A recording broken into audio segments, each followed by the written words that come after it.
de Deus vazia, porque isso é o reflexo da vida das pessoas, de como as pessoas estão vivendo. Então nós vamos continuar falando hoje sobre generosidade, porque é um tema maravilhoso. Eu amo essa palavra, porque generosidade é uma forma de amar. A generosidade, ela é também um amor que nós temos pelas pessoas, pela casa de Deus, pela obra de Deus, pelos nossos irmãos. Então esse tema que eu trouxe hoje é o generoso é conduzido em triunfo. Veja que o generoso, ele não é conduzido ao triunfo, ele é conduzido em triunfo. Ele vai triunfar e a vida dele é triunfante. Então abre a tua Bíblia comigo aí em Efésios capítulo 5, versículo 17. Efésios capítulo 5, versículo 17. O apóstolo Paulo, ele diz assim: por esta razão não vos torneis insensatos. Olha, a igreja está vazia, uma insensatez. As pessoas não virem a igreja, uma insensatez. Mas procurai compreender qual a vontade do Senhor.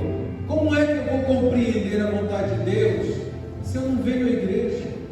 Se eu não venho ouvir a palavra? Se eu não venho ouvir a pregação de Cristo?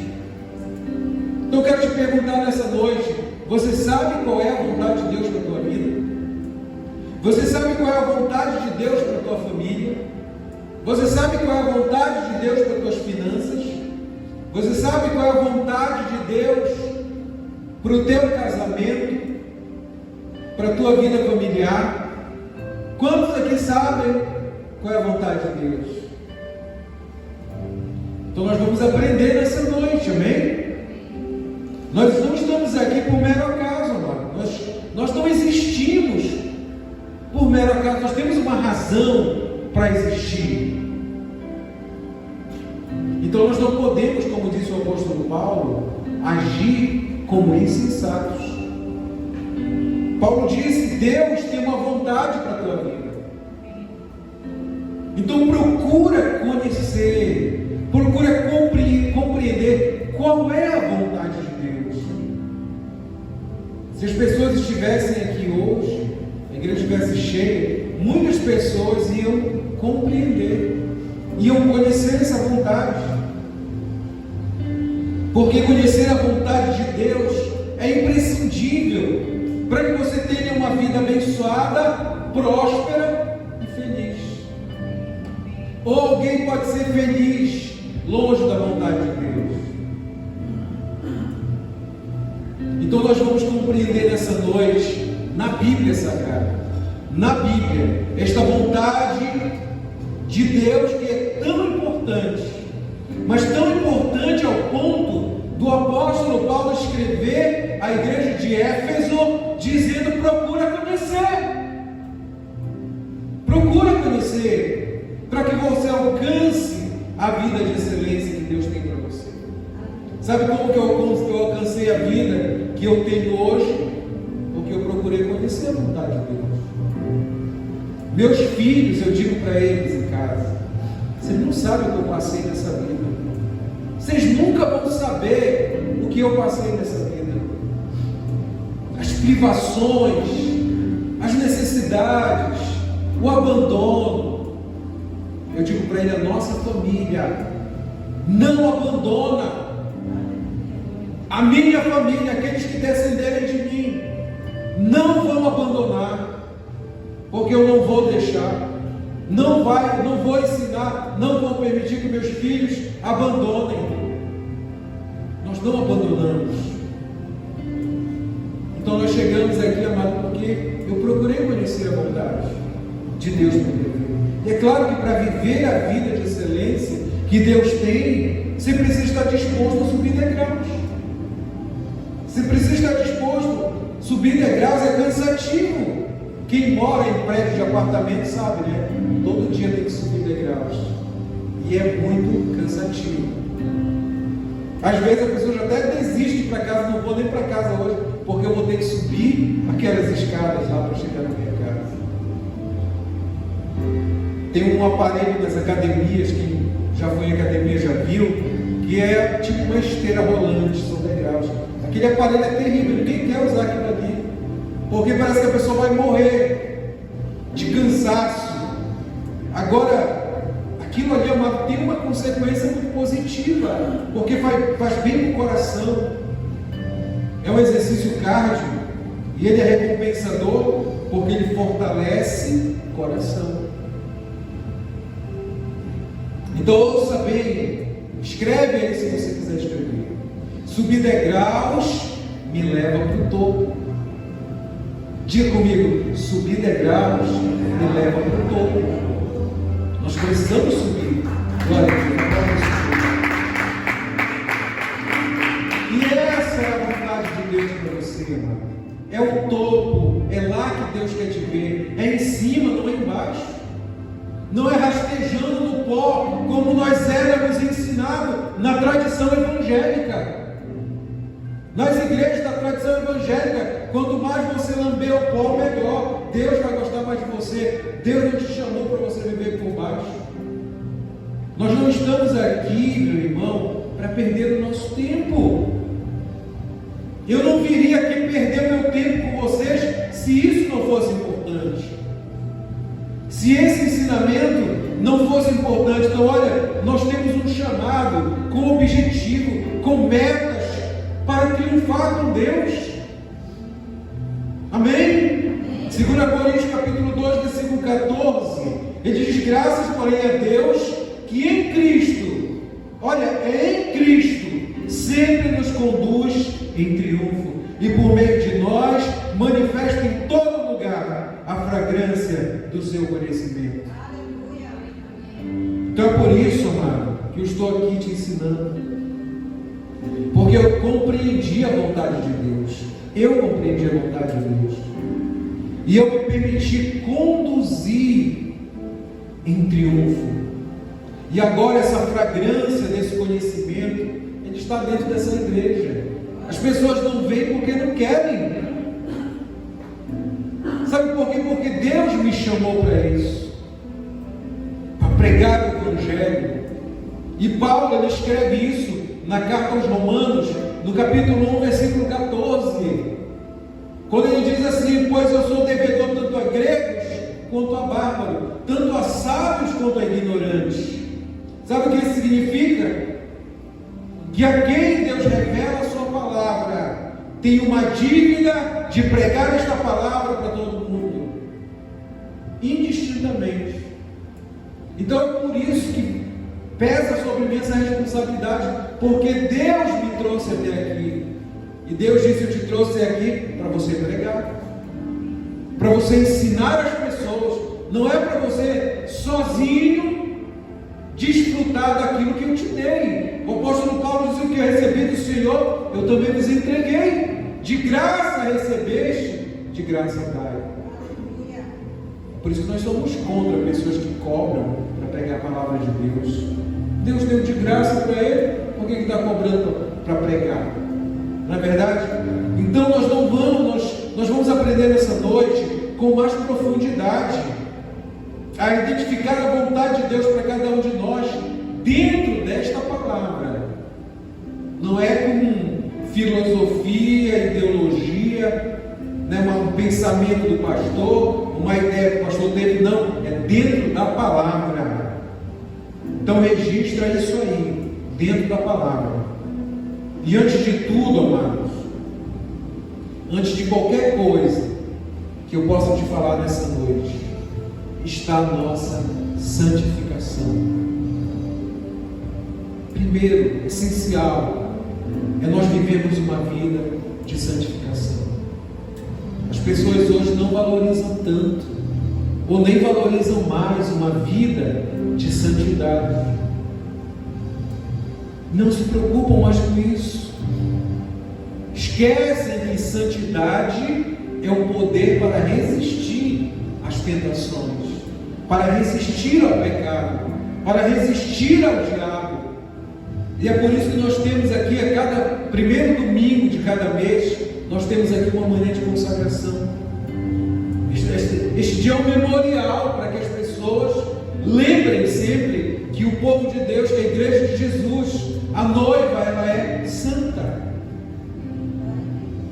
tem que manter a sua santidade. Então veja que o apóstolo Paulo escreveu na segunda carta aos Coríntios, no capítulo 12, no versículo 9. Então ele me disse: a minha graça te basta, porque o poder se aperfeiçoa na fraqueza. De boa vontade, pois, mais me gloriarei nas fraquezas. Tem muita gente que não consegue entender isso aqui. Tem outros que interpretam errado e aí ensinam mais errado ainda. Então preste bem atenção, porque quando o apóstolo Paulo diz sobre gloriar-se nas suas fraquezas, ora, isso significa, não significa que ele vivia como um pecador. Quando ele dizia eu me glorio na minha fraqueza, não significava que ele era um pecador, um coitadinho, que se gloriasse na fraqueza. Não é viver dizendo: ah, pastor, eu sou um miserável pecador e não tenho jeito mesmo. Eu conheci um pastor que ele dizia assim: ah, eu não tenho jeito, não aprendo. Ele era pastor, vivia fazendo um monte de bobagens e besteira na vida, pecando.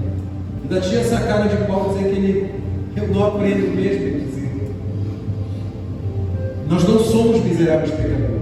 Não. Gloriar-se na fraqueza significa reconhecer e assumir que eu tenho áreas de fragilidade na minha vida, que eu sou fraco, e por mim mesmo eu não consigo vencer isso. Essas áreas de fraqueza da nossa vida, sozinho nós não conseguimos vencer essas fragilidades que nós temos. Então, quando eu entendo isso, eu saio da minha área de conforto e entro num processo de aperfeiçoamento, que é exatamente o conduzir a Cristo. E eu vou buscar fortalecer essa área de fraqueza que existe na minha vida. E aí sabe o que acontece, amado? Isso gera um poder que se aperfeiçoa. É por isso que o apóstolo Paulo diz para que sobre mim repouse o poder de Cristo. Porque quando eu fortaleço, quando eu resisto, isso gera um poder. É como se fosse uma musculatura que é exercitada. Você pega uma pessoa fraca, magrinha, ela pega um peso, ela sente um cansaço. Mas se ela começar a exercitar, daqui a pouco ela não sente mais que está pesada, porque ela se fortaleceu. É isso que acontece também quando nós fortalecemos as nossas áreas de fragilidade, aquilo que nós somos fracos. Nós geramos um poder na nossa vida, um poder que é aperfeiçoado, que vai crescendo, que vai se tornando grande. E isso, amado, é ser conduzido em triunfo, ser conduzido pela palavra de Deus. Esse é o poder que vence as tentações, o pecado, ser conduzido em poder e no poder de Cristo. Amém? Quantos entenderam? 1 João capítulo 2, versículo 14, ele diz assim: filhinhos, eu vos escrevi porque conheceis o Pai. Pai, eu vos escrevi porque conheceis aquele que existe desde o princípio. Eu vos escrevi porque sois fortes e a palavra de Deus em vós e tendes vencido o maligno. Glória a Deus. A palavra de Deus permanece em vós. Paulo escreveu aos Efésios sobre uma força que vem do poder supremo de Deus. Esse poder, amado, ele está disponível para todos aqueles que creem na palavra. Tudo que nós temos que fazer é acreditar, crer que realmente tudo isso é realidade, que tudo isso está disponível para nós buscarmos isso com toda a força que existe em nós, com toda a vontade. Então Deus deseja ver o seu povo prosperar. A prosperidade é uma vontade de Deus para nós, é uma das vontades de Deus para nós. Deus não deseja ver o seu povo, sabe, por baixo, arrastado no pó, se arrastando para conseguir alguma coisa. 1 Timóteo capítulo 6, versículo 18 e 19, ele começa dizendo assim, que pratiquem o bem. Então eu quero dizer para você que a bondade, ela é a maior das riquezas. É a bondade. E a bondade tem que ser uma prática na nossa vida.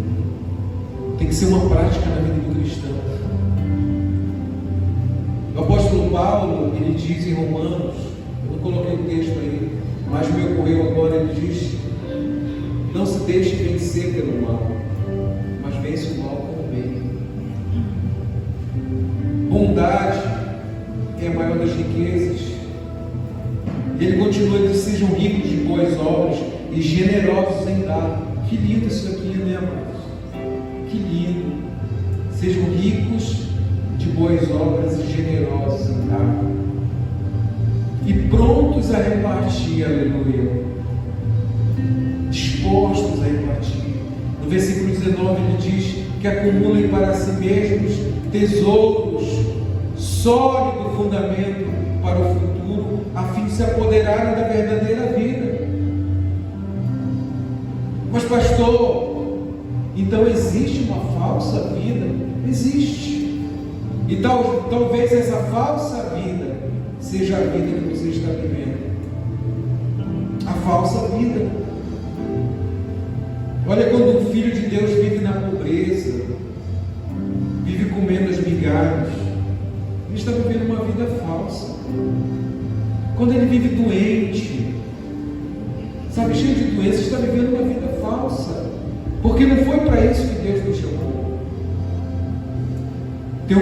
Tem um clichê aí no mundo que diz que esse clichê é interessante porque ele faz com que as pessoas desistam. Às vezes a pessoa, ele quase que me pegou esse clichê também, né? E diz assim, para ganhar muito é preciso estudar muito.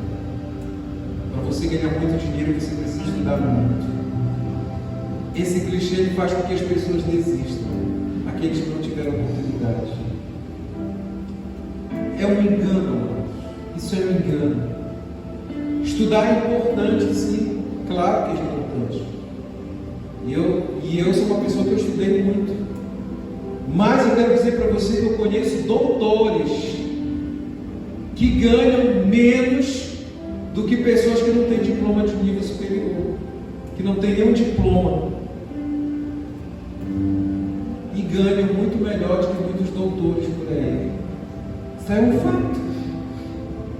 Então estudar muito, porque eu não tive a oportunidade de estudar muito, não quer dizer que eu tenho que ser pobre e viver na pobreza a vida toda. Ah, pastor, dinheiro não é tudo. Não é, mano. Mas a falta de dinheiro é. E eu vou te dar um exemplo disso dentro da Bíblia. Você lembra quando o Senhor Jesus Cristo manda que Pedro vá até o mar pescar um peixe?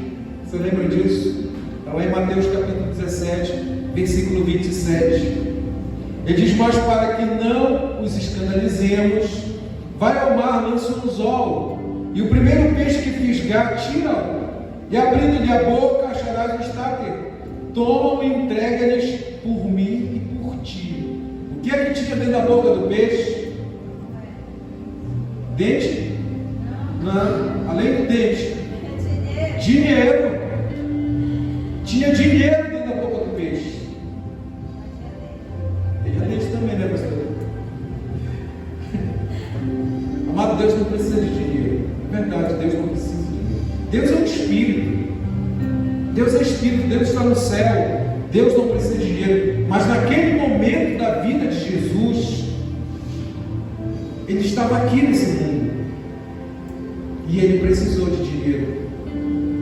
Naquele dia ele precisou de dinheiro.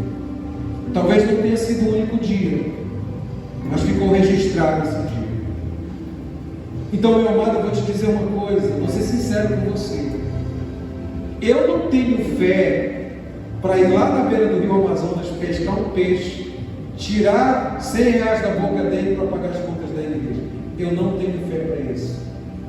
Se alguém que tiver fé para isso, me diga. Alguém tem fé para isso? Para ir lá no rio tirar um peixe, tirar o dinheiro da boca dele? Eu estou sendo sincero com você, eu não tenho essa fé. Eu não tenho fé para isso.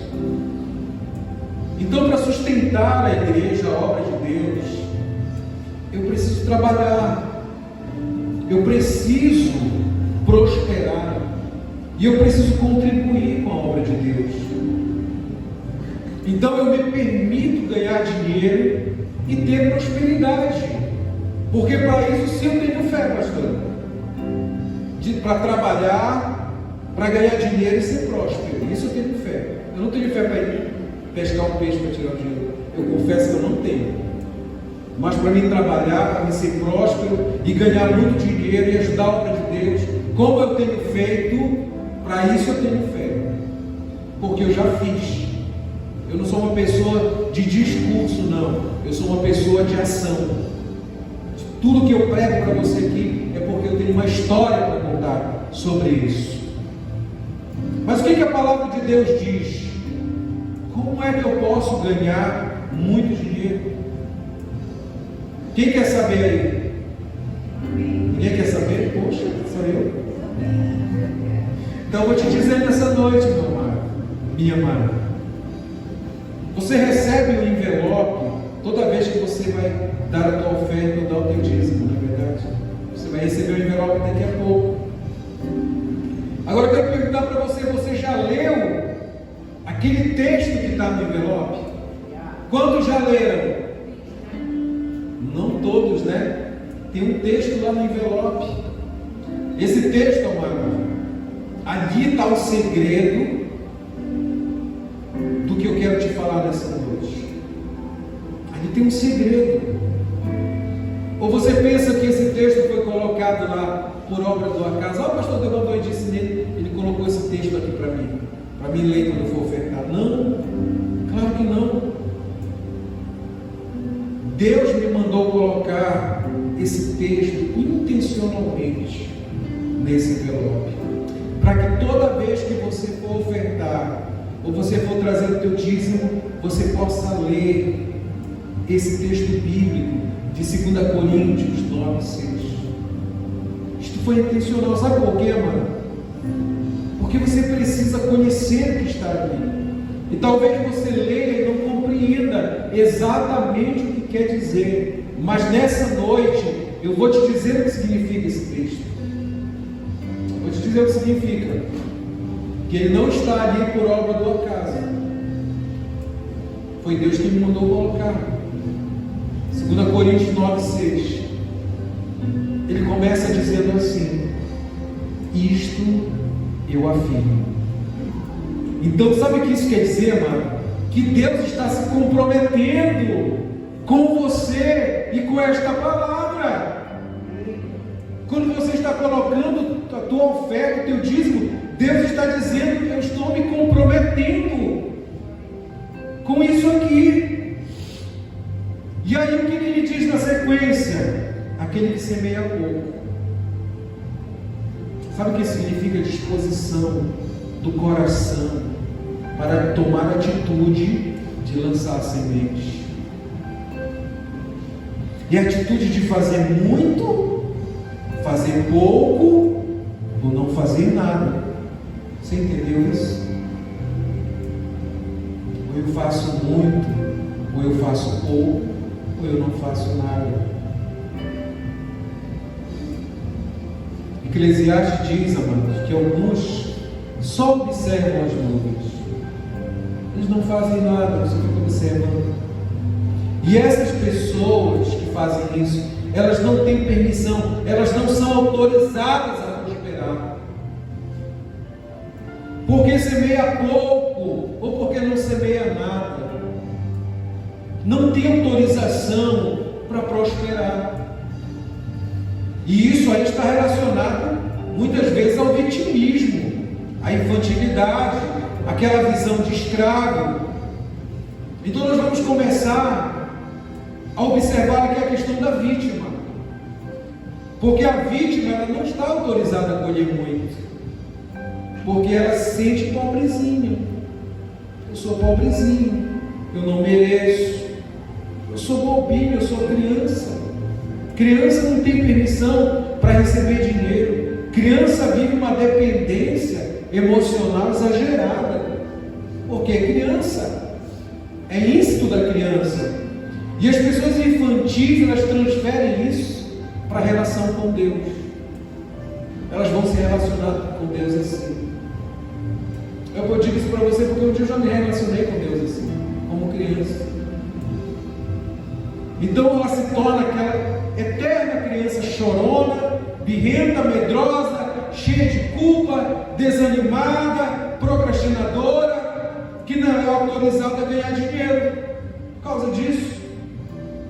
E que tem, amados, não tem permissão de Deus, porque é criança. E quem é que tem a permissão, pastor? Aí vem a sequência do texto. E o que semeia com fartura, é o que semeia com fartura. Por quê? Porque o coração está disposto, o coração é seguro, ele é amadurecido, ele se livrou das travas, desatou os nós. O dinheiro vem fácil, não tem que matar leão coisíssima nenhuma, porque a permissão, a vida se tornou leve para essa pessoa. E aí conclui o texto dizendo: com abundância também se fará.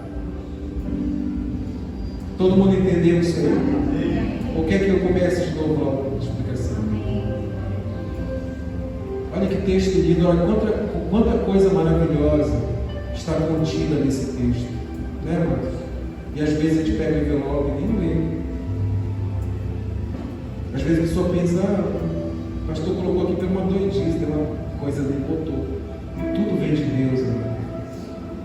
Tudo vem de Deus. Então a vontade de Deus é que nós sejamos prósperos. E a prosperidade que Deus dá, Ele dá com paz, Ele dá com saúde. Não é aquela prosperidade que a pessoa ganha o dinheiro e depois bate o carro, quebra o carro, aí a energia vem muito alta, ele não tem dinheiro para pagar. Eu tenho dito no meu trabalho para as pessoas, às vezes acontecem coisas, ou a gente tem algum tipo de serviço que é muito caro, mas eu tenho dinheiro para pagar, então eu sou abençoado. Pastor, aconteceu aquele acidente lá, né, quebrou, mas eu tinha dinheiro para pagar, graças a Deus. Nós não ficamos apertados, né, graças a Deus. Então é assim, amados. Às vezes a pessoa pensa: está vindo caro, essa energia está vindo caro, não sei o que lá, mas você tem dinheiro para pagar. Deus tem te dado provisão para isso. Então você é abençoado. Você tem que estar feliz, porque você tem. Amém? Então é por isso que Ele dá com paz, Ele dá com saúde. 3 João capítulo 1, versículo 2, ele diz: amado, acima de tudo faço votos por tua prosperidade e saúde, assim como é próspera a tua alma. Pastor, se estiver doente, então você vai receber a cura em nome de Jesus. Recebe a tua cura, declara: eu sou curado em nome de Jesus Cristo. Eu estou curado. 1 Pedro capítulo 2, versículo 24, ele diz: carregando Ele mesmo em seu corpo sobre o madeiro os nossos pecados, para que nós, mortos para os pecados, vivamos para a justiça. Por suas chagas somos sarados. Glória a Deus. Por suas chagas nós somos sarados. Não aceita a doença da tua vida. Não aceita. Pastor, o senhor tem uma vida saudável a vida toda? Não. Muitas vezes curado por Deus. Você pensa que o pastor está aqui, ele é forte, ele é saudável, porque foi assim a vida toda? Não, Deus me curou. Eu recebi a cura de Deus muitas vezes na minha vida, de doenças que Deus me curou. O diabo vai lá e conta uma mentira para você, você acredita se você quiser. Aí você começa a fomentar: a minha doença, essa doença não é tua, amado. Rechaça isso da tua vida em nome de Jesus. Declara a palavra de Deus, é a sequência que nós vamos falar agora. Declara em nome de Jesus Cristo, pelas chagas de Cristo, eu sou sarado. Eu não aceito doença na minha vida, porque Deus não me fez doente, Ele me fez saudável. Então o inimigo ele tenta colocar, e vai lá com uma mentira, e a pessoa aceita a mentira, recebe essa mentira. Eu já disse, aqui já contei o testemunho de um amigo meu, que estava muito doente, um colega de trabalho, e ele disse para mim, eu já orei, já disse para Deus, Senhor, se tu quiseres, tu podes me curar. Eu disse para ele, você está fazendo a oração errada, meu querido. Se Deus quiser te curar, Jesus disse, olha, pelas chagas de Cristo, vós sois curados. Ele levou sobre si as nossas enfermidades, pelas suas pisaduras somos sarados. É isso que Pedro está repetindo aqui. Então, se Deus quiser te curar, Jesus só faltou vir aqui dizer para ele, eu quero, meu filho. Eu já morri, eu já levei na cruz do Calvário as doenças, eu enfermei para que você seja curado. E por fim, amada, a vontade de Deus é que você tome posse da tua herança. E a tua herança certamente não é doença. Efésios capítulo 1, versículo 18. Iluminados os olhos do vosso coração. Tem que ter, irmão, os olhos iluminados. Senão a pessoa não vê isso aqui. Para mim ver tudo isso que eu prego para você aqui sobre este altar, Deus teve que iluminar os meus olhos. Porque os meus olhos não eram iluminados. Ainda tinha um véu, tinha as escamas. Lembra das escamas que caíram dos olhos de Pedro? Pois é, as pessoas estão com essa escama. Essa escama ali representava a lei. Então Paulo, ele era um perseguidor. Ele era um perseguidor e ele ficou cego e teve que cair as escamas dos olhos dele para que ele pudesse ver. Então é assim que acontece, e é por isso que ele escreveu aqui na carta aos Efésios, à igreja de Éfeso, quando ele disse: iluminados os olhos do vosso coração, para saber qual a esperança do seu chamamento e qual a riqueza da glória da sua herança nos santos. Então a vontade do Senhor é que nós sejamos sempre abençoados.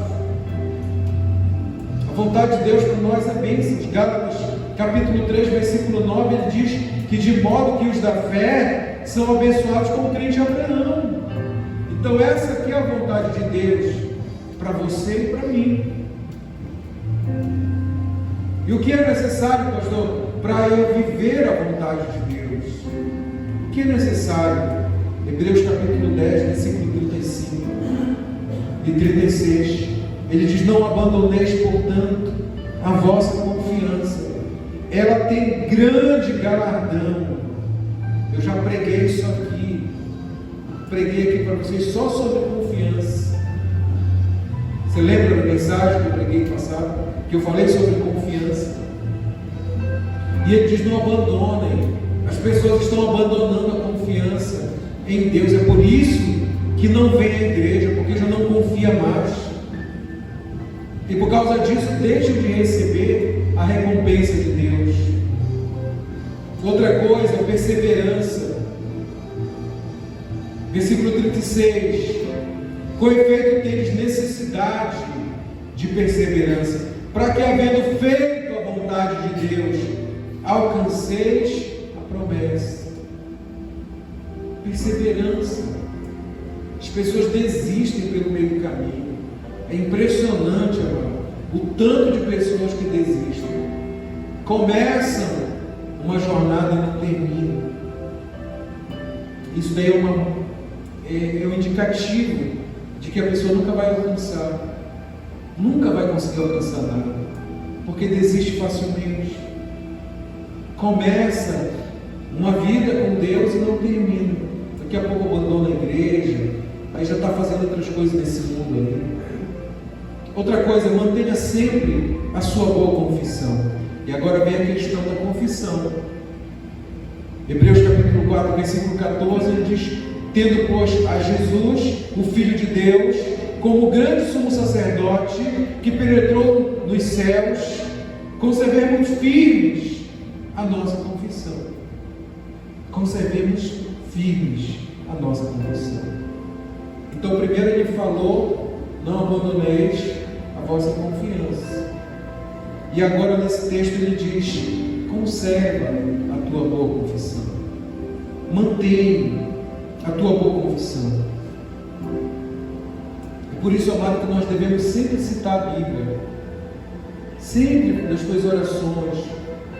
Diga: o Senhor, Ele me conserva em saúde e em paz. Eu não aceito doença na minha vida. Eu não aceito nenhum mal sobre a minha casa, sobre a minha família. Você tem que fazer a tua boa declaração de fé. Isso é declarar uma fé. É por isso que ele diz: eu creio, por isso eu falei. Nós cremos, por isso nós falamos. Então nós precisamos falar, precisamos verbalizar aquilo que está dentro do nosso coração, aquilo que nós acreditamos. Meu irmão, tudo que você diz fica registrado para a eternidade, vai subindo para o céu diante do Senhor.